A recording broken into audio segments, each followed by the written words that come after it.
what is the Buddhist perspective regarding organ donation before or after death? Organ donation. When a person passes away, we know that before he passes away, he has 8 consciousness. Eye consciousness, ear consciousness, nose consciousness, tongue or taste consciousness, touch consciousness. These are the 5 senses in the forefront. And then there's also the 6th consciousness, which is the mano consciousness, which called, or the mano vijnana in the Sanskrit word, the 6th consciousness. And then there's a 7th consciousness, which is the manas consciousness, and there is the 8th consciousness, which is the alaya consciousness. Without me explaining to you the meaning of each consciousness, I'm sure you grasp from its superficial meaning the 5, the forefront one. The tongue, the taste, the touch, and all that. Those are easier to understand. And how about the 6th consciousness, the mano consciousness? The mano consciousness is the analytical, the conceptualization one. In other words, the eye consciousness itself cannot identify the object. It can only, like a camera lens, it perceives the object, but it still have to, the 6th consciousness still have to analyze it, judge it, discriminate it, and go back, flash back to remembrance to find out what it means. So the 6th consciousness is actually the master of the foregoing 5. And that is also the 7th and the 8th consciousness. The 7th and 8th consciousness, they are like brothers to each other. The 7th consciousness is the ego that has been brought forward from previous lives. The I, the ego. This is me, I love, I possess, I hate, I'm jealous, I'm angry, all this I, the ego consciousness. And the 8th consciousness is the storage.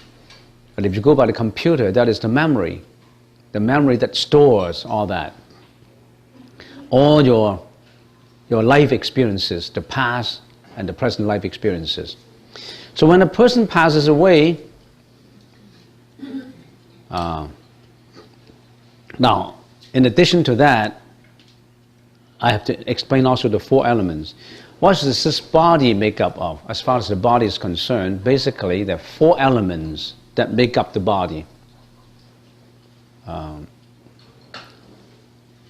solidity element, which is the bone, the hair, the teeth, the nails, the solid, like solidity element. The fluidity element, the blood, the water, the fluidity. And then there is the heat element, which is the temperature. And then is the movement element, which is the breath. If we can just broadly categorize them, the body, we make up of these 4 elements, very general, in a very general way, these 4 elements. When a person passes away, the first elements that would go, that would leave, is the movement, the breath, and the heat. There's no temperature anymore. There's no breath anymore. The heart stops beating. And then, as time goes on, the fluidity element would go, because when a person passes away, he got buried underground, ocean park, ocean view, and then the water would go out, and then finally the bones would disintegrate, the skeletons will be gone. So these 4 elements will finally disintegrate into the atmosphere. But they go in sequence though. They don't go at once. That's the physical side, the body side. But let's ask the question, how about the mental side? Are you only just a body? You got no mentality? You got the spiritual part also, and that we call the consciousness. When a person passes away, the first loss of the consciousness is in the eye consciousness. He can't see anymore. That's why the doctor would check your eyes to see the pupil. If it's open, can you see? No more sight. The eye consciousness is gone. But the ear consciousness may still be there. So in other words, family members weeping and crying, being very grief-stricken, the person who passes away could hear everything, still can hear what you're talking. If the sons and the daughters were arguing about where to be buried, how to split up the possessions, how to contract, and if they argue and all that, the person who passes away can hear all this argument, can hear all this crying, all this confusion, all this commotion, if there's any. Because the hearing consciousness is still there. So, all these things, consciousness, the person is still conscious. All this consciousness will go in sequence. And the last consciousness, which is the alaya consciousness, the storage consciousness, will be the last one to leave, the last consciousness to leave the body.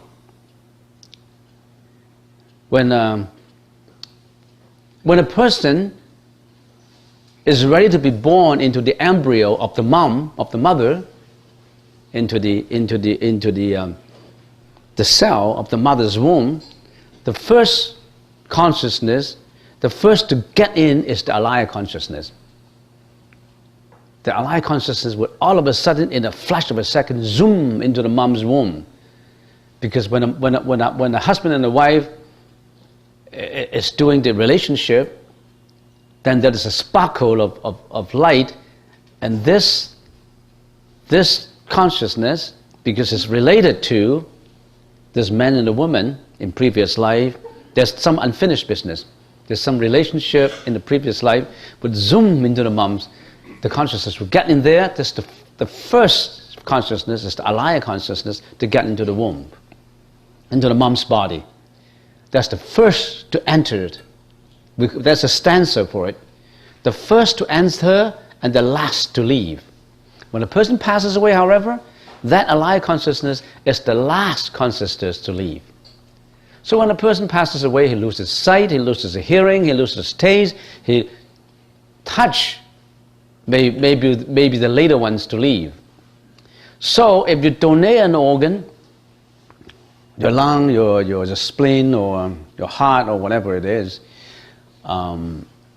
if the doctor has to operate on you to take it out immediately after your death, you may be able to still feel the pain. It depends on how late the doctor operates on you to get your organ out.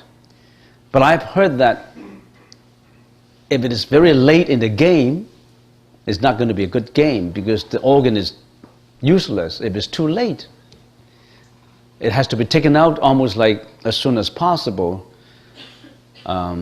because before it gets stale, so to speak. So, thinking about that, if I'm ready to donate my organ, but mind you though, to some people, the alaya consciousness on death could almost leave immediately. For those who are philanthropists, who are always doing good deeds, when they passed away, they don't have to go through the bardo stage. And yet you have to understand what the bardo stage is. They don't have to go through the bardo stage. They would immediately reincarnate in heaven because of the good deeds that they have performed. They don't need to go through the bardo stage. In other words, at this juncture of death, boom, they're reborn in heaven, almost like immediately. The consciousness is left already. The alaya consciousness.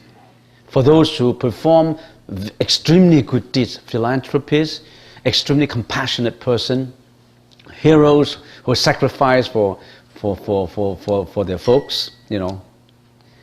And also, on the other hand, for those who committed the most evil sins, killers, murderers, and all that, on death, they may not have to go through the bardo stage. Their consciousness will immediately go down to hell as victims of hell. Don't go through the bardo stage. So those are the extremes. All this others is in between. Some consciousness leave, maybe in a day, in 7 hours, in 6 hours, and some even stay for 2 days to 3 days. We don't know. So thinking about that, and you ask me, is it right to donate organ? I said yes. I said no. On the one hand, I said yes. If you're compassionate enough, if you're a bodhisattva, if you don't mind suffering the pain, my suffering of the pain is just that cut off of the organ, but I'm willing to suffer this pain for the benefit of the recipient of the organ. I'm willing to do that. It does not matter my pain. I can endure it, but I want to save. That's the last thing I can do for humanity. I want to be a bodhisattva. Go ahead and donate your organ. On the other hand, if you say, no, I don't like the pain, I don't know if I can stand it, and if I'm painful, I may be angry, and I've been so painful that some hatred in me may arise, some anger in me may arise, and because of my anger, because of my hatred, I may reincarnate into the bad realms. So I don't want to. Fine with you. So if you want to ask me, I said yes. I said no. You make the decision.